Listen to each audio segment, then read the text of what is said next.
एक बीमारी है एपिलेप्सी, यानी दौरे की बीमारी। हिंदी में दौरा कहते हैं। इसमें क्या है कि आदमी को फिट्स पड़ने शुरू हो जाते हैं, यानी दौरा पड़ना शुरू हो जाता है। वो कभी कभी प्रोड्रोमल सिम्टम होते हैं उसको, जैसे हेडेक वगैरह हुआ और अनईजीनेस हुई एक दो दिन पहले से, और फिर एकदम से वो बेहोश होके टॉनिक क्लॉनिक कन्वल्जन्स उसको होने शुरू हो जाते हैं।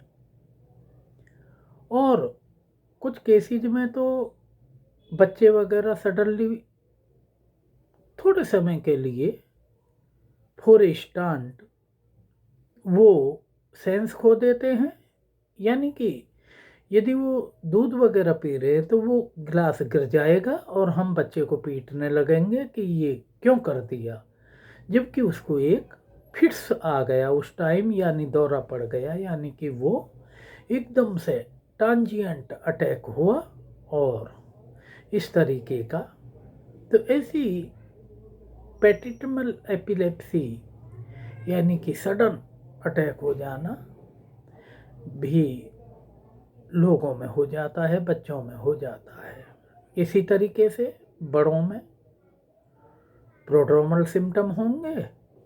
पहले एक दो दिन पहले सर में दर्द वगैरह होगा, अनईजीनेस होगी, और फिर उसके बाद में नेक्स्ट डे उनको बेहोशी सी आने लगेगी और हाथ पैर जो मूवमेंट करने लगेंगे, कन्वल्जन्स होने लगेंगे, और आदमी बेहोशी की हालत में पड़ जाएगा।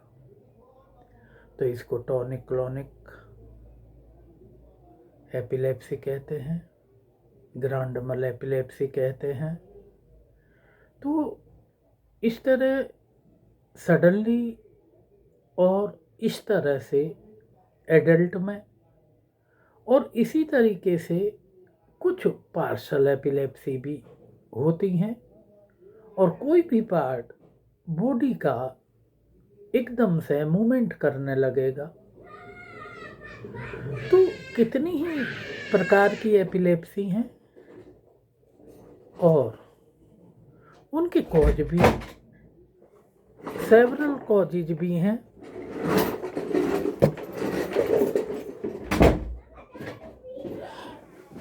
उनके सेवरल कॉजेज हैं, जैसे कोई ट्रॉमा हो गया पास्ट में, या फिर कोई ब्लड का कोई अटैक हो गया, स्ट्रोक जिसको बोलते हैं, जैसे कि हाइपरटेंशन वगैरह में हो जाता है, या कोई बर्थ इंजरी या कंजेनाइटल इंजरी कंसेप्शन वगैरह के दौरान। ये भी सब एक कॉज हैं एपिलेप्सी के। कुछ डेफिशिएंसी भी होती हैं, जैसे विटामिन B6 की डेफिशिएंसी से होता है, आयरन की डेफिशिएंसी से होता है, क्योंकि अनीमिया के केस में भी देखा गया है। इसी तरीके से कुछ डिजीज में भी होता है, जैसे कि एनकेफ्लाइटिस हो गई, या कोई अदर वायरल बैक्टीरियल इन्फेक्शन हो गया, या फिर कोई डायबिटिक पेशेंट है हाइपोग्लाइसीमिया में पहुंच गया। तो इस तरीके के काफ़ी कॉजेज हैं एपिलेप्सी के, जिनको कि इजीली डायग्नोज किया जा सकता है। इसी तरीके से यदि हम इसके इन्वेस्टिगेशन पे जाएं तो EEG कराइए, CT स्कैन या MRI कराइए, ब्लड का एग्जामिनेशन कराइए। ब्लड के एग्जामिनेशन में जो जो डेफिशिएंसी मैंने बताई या जो जो बीमारियां बताई वो आ जाएगा, उसका कॉज हमको पता चल जाएगा। और जब कॉज हमको पता चल गई और साइन और सिम्टम भी मिल गए तो हमारी डायग्नोसिस कंफर्म हो जाएगी कि एपिलेप्सी किस टाइप की है, और जिस टाइप की भी एपिलेप्सी है उसका हम ट्रीटमेंट करना शुरू कर देंगे। यदि कोई डेफिशिएंसी की वजह से जैसे कि B6 की डेफिशिएंसी से, आयरन की डेफिशिएंसी से, इन केस ऑफ अनीमिया वगैरह हो गया है तो वो देना शुरू कर देंगे। और यदि किसी डिजीज की वजह से है तो डिजीज का ट्रीटमेंट करना शुरू कर देंगे। जैसे एनकेफ्लाइटिस है, बैक्टीरियल एनकेफ्लाइटिस, वायरल एनकेफ्लाइटिस और अदर डेफिशिएंसी जैसे हाइपोग्लाइसीमिया, ब्लड की डेफिशिएंसी हो गई, या इसी तरीके से और एलिमेंट हो सकती हैं। अब यदि हम इनका ट्रीटमेंट कर देंगे तो इलाज हो गया, डेफिशिएंसी का इलाज हो गया। और यदि कंफर्म हो गया कि ग्रांड mal एपिलेप्सी है तो उसका इलाज शुरू कर देंगे। और यदि पेटिट mal है उसका कर देंगे, और पार्शल है तो उसका कर देंगे। अब यदि grand mal epilepsy, petit mal epilepsy, petit mal जैसे इथोसक्सीमाइड दे देते हैं, इथोसक्सीनामाइड, या वालप्रोएट, सोडियम वालप्रोएट। और इधर भी जो 3 एपिलेप्सी हैं उनमें सब में ड्रग ऑफ चॉइस जो है सोडियम वालप्रोएट है।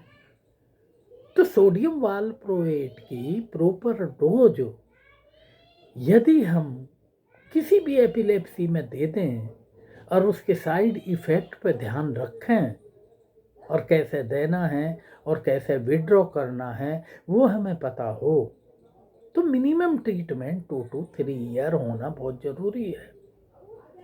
2 to 3 ईयर्स कोई भी फिट्स नहीं आना चाहिए। अब यदि आता है तो उसके कॉजेज और अकॉर्डिंगली दवाई को चेंज करना है।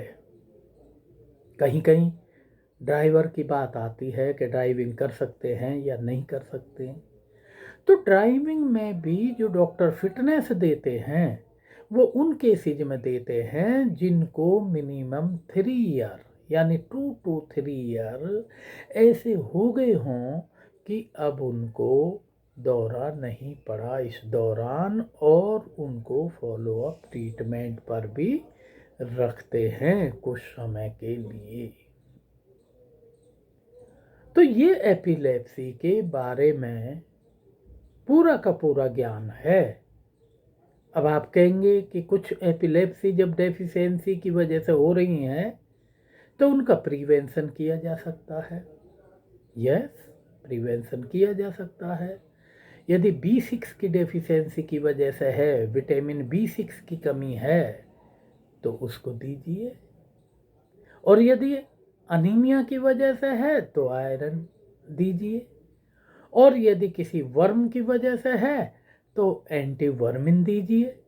और वर्म कॉजिंग अनीमिया है तो एंटीवर्मिन भी दीजिए और आयरन भी दीजिए।